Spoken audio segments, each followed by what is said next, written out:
هنتكلم النهارده على حالة من حالات الشخير. نبص كده على الشاشة. العيان دوت كان بيشتكي من الشخير، دخلنا عملنا منظار مرن من الأنف.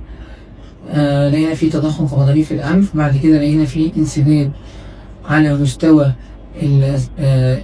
سقف الحلق، والانسداد ده جانبي. بعد كده لقينا فيه تضخم في قاعدة اللسان، تضخم في قاعدة اللسان، ودي بتؤدي إلى ضيق مجرى الهواء.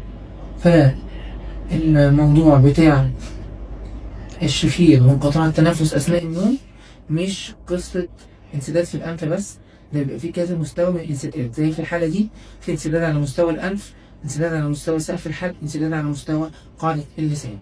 لازم نقيم العيان تقييم صحيح علشان نعرف نختار له العلاج المناسب، سواء كان عملية أو جهاز سيباب. وشكرا.